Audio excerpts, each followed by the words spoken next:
Apa yang terjadi dengan timnas Vietnam dan kenapa timnas Vietnam sangat ngotot sekali ingin melawan timnas Indonesia dengan kekuatan full aboard? Ini sangat menarik kita bahas.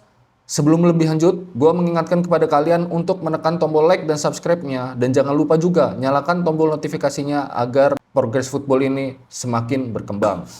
Semenjak PSSI banyak menaturalisasi pemain untuk timnas Indonesia, prestasi timnas Indonesia semakin meningkat terutama di kualifikasi Piala Dunia yang berhasil tembus hingga round 4. Yang mana di sini membuat para negara-negara tetangga ASEAN timnas Indonesia sangat kepanasan. Kok bisa timnas Indonesia tadinya yang di bawah negara Thailand dan Vietnam, kini sekarang bisa bersaing di kancah internasional, di kancah kualifikasi Piala Dunia. Ini yang menjadi tidak terduga, yang mana sebelumnya timnas Thailand beserta timnas Vietnam yang lebih sering merasakan kualifikasi Piala Dunia hingga round 3, tetapi di era timnas Indonesia bisa bersaing, mereka tidak kelihatan sama sekali pada ajang kualifikasi Piala Dunia dan itu tidak tersorot oleh dunia.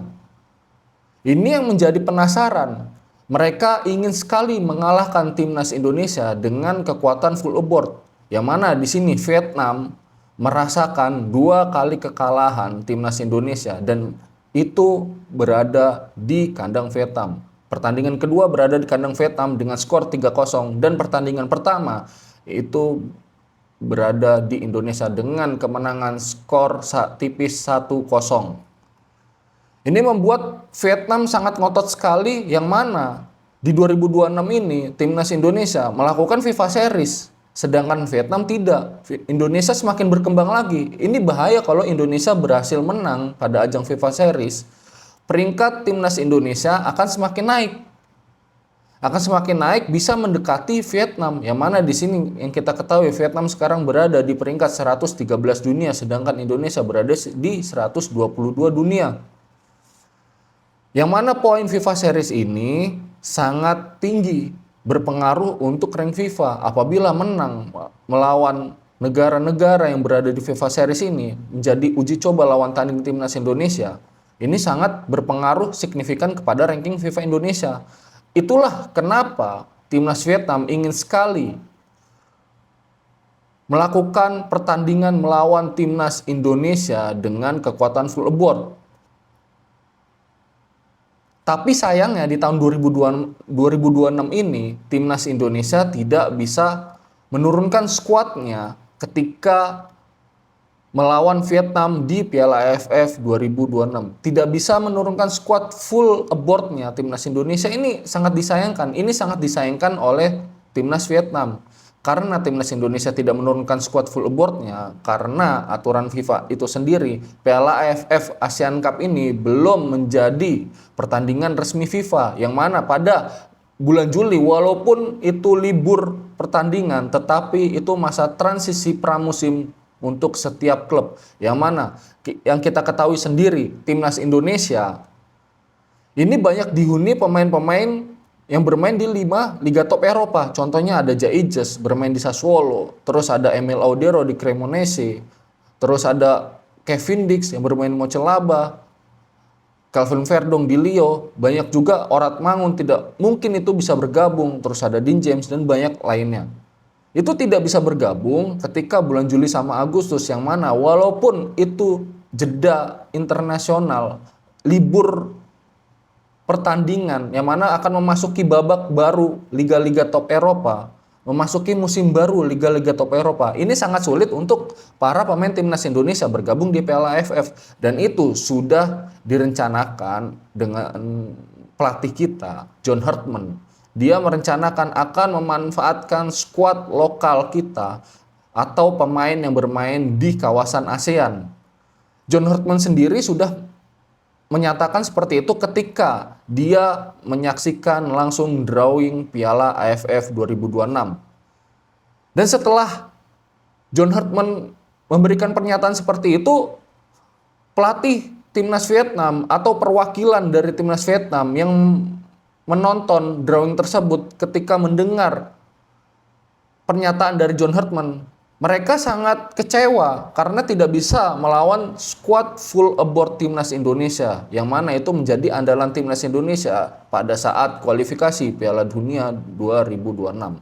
Ini sangat disayangkan. Ini yang padahal sudah dinanti-nantikan oleh Vietnam ingin melawan timnas Indonesia, tetapi itu tidak bisa tercapai karena hanya di Piala AFF. Tetapi skuad Indonesia di Piala AFF kali ini itu tidak kalah menterengnya. Yang mana yang kita ketahui, di posisi bek saja timnas Indonesia itu banyak memiliki bakat-bakat yang luar biasa. Banyak pemain timnas Indonesia yang abroad di kawasan ASEAN, banyak bermain di Thailand, ada yang bermain di Malaysia. Dan kalau kita bahas dari skuad timnas Indonesia saat melawan Vietnam nanti di bulan Juli sampai Agustus nanti di Piala AFF 2026 ini sangat menarik. Di posisi bek yang pertama ada Rizky Ridho, Jordi Amat. Lalu bisa dipasang Sandy Walsh sebagai bek tengah juga dengan formasi 3-4-2-1. Lalu 4 di tengah itu bisa diisi oleh misalkan di gelandang tengah ada Tom Haye, dan ada kabar yang mengejutkan juga Joe Pelupesi sudah bergabung dengan Persib. Ini sangat menguntungkan untuk timnas Indonesia ketika Joe Pelupesi bisa diduetkan dengan Tom Haye. Lalu di sayap kanan di sini ada Yance Sayuri yang memiliki kecepatan dan penetrasi yang kuat, lalu bisa memanfaatkan juga di sektor kiri ada Eleno Reinders. Ini untuk starting 11 ini sangat bagus sekali. Dan 2 di depan ketika menggunakan attack midfielder, 2 di depan ada Ricky Kambuaya. Itu bisa dimanfaatkan. Lalu ada Izra Walian sebagai attack midfielder, lalu striker tunggal ada Ramadan Sananta. Ini yang bisa dimanfaatkan oleh John Hartman. Dan apalagi ada pemain asing yang bermain di Beri Super League kita yang sudah dinaturalisasi, yang dia menawarkan dirinya untuk dinaturalisasi sebagai warga negara Indonesia. Siapa lagi dan tidak bukan, yaitu Ciro Alves dan David da Silva, pemain Maluku United yang sudah mengantarkan Persib Bandung juara back to back di Liga Indonesia ini. Ini bisa dimanfaatkan untuk sektor penyerangan walaupun dia sudah berumur 34 dan 35 tahun, tetapi untuk kawasan ASEAN dia masih bisa bersaing lah dari cara teknik, kecepatan ketika dia bermain di Maluku United. Pada saat melawan Persib Bandung itu membuktikan bahwa kualitas dia masih ada untuk bermain di level ASEAN. Yang mana di sini Ciro Alves dan David da Silva tidak perlu diragukan lagi chemistry-nya ketika kalau misalkan bergabung dengan timnas Indonesia. Ini bisa dimanfaatkan oleh John Hartman dengan pengalaman dia bermain di liga lokal kita. Ini sangat menyatu dengan para pemain-pemain lokal kita. Apalagi mempunyai visi misi seperti Tom Haye, gelandang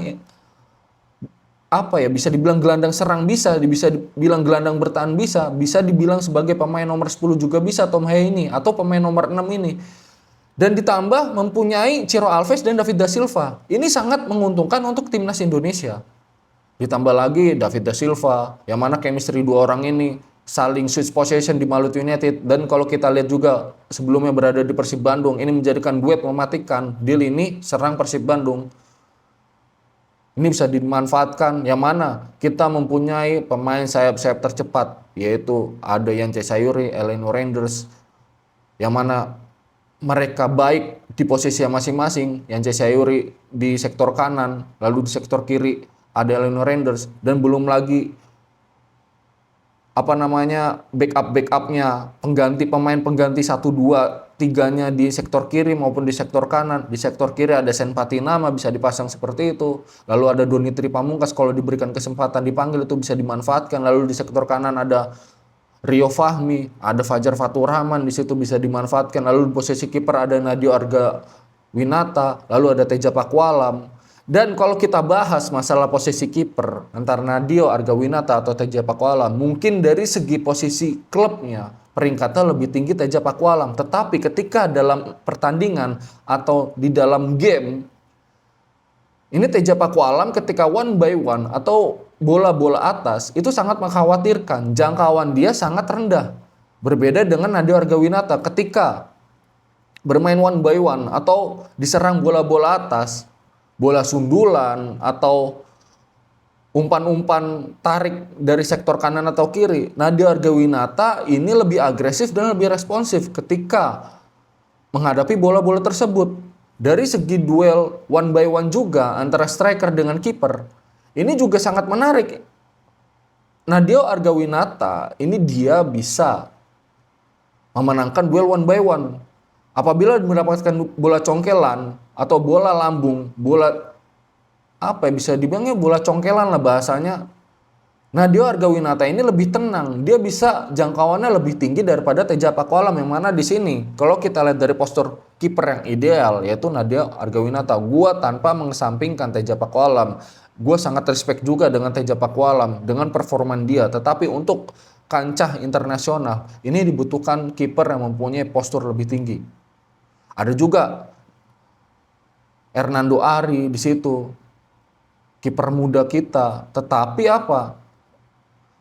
Ini bisa bersaing nih antara Hernando Ari, Teja Pakualam, ini bisa bersaing. Tetapi untuk kiper utama, kalau gue sarankan, menurut gue pribadi lebih baik Nadeo Argawinata dengan jangkauannya, refleksnya, ketika one by one bola atas, dia berpengalaman juga. Walaupun pada di zaman sebelumnya, kiper timnas itu adalah Hernando Ari ketika belum ada Martin Pas dan Emil Audero, itu Hernando Ari. Tetapi untuk masalah jangkauan, Hernando Ari juga masih kalah jauh jangkauannya dengan Nadeo Argawinata. Dan ini sangat menarik yang dinantikan Indonesia versus Vietnam, yang mana Vietnam akan terkejut juga melihat ini skuad timnas Indonesia kok seperti skuad full aboard, katanya tidak menurunkan skuad full aboard. Ini sangat menarik dinantikan oleh timnas Vietnam. Ini bisa menjadi kabar yang mengejutkan untuk timnas Vietnam. Dia akan apakah bisa membalaskan dendamnya ketika di kualifikasi Piala Dunia round kedua kemarin yang kalah 3-0 dan 1-0. Ini bisa dibuktikan oleh Vietnam. Oke, jadi itu saja konten kali ini yang dibuat oleh Progressive Football. Jangan lupa juga tekan tombol like dan subscribe-nya, dan jangan lupa juga nyalakan tombol notifikasinya karena sangat membantu untuk perkembangan channel Progressive Football ini. Gua Iqbal dan ciao.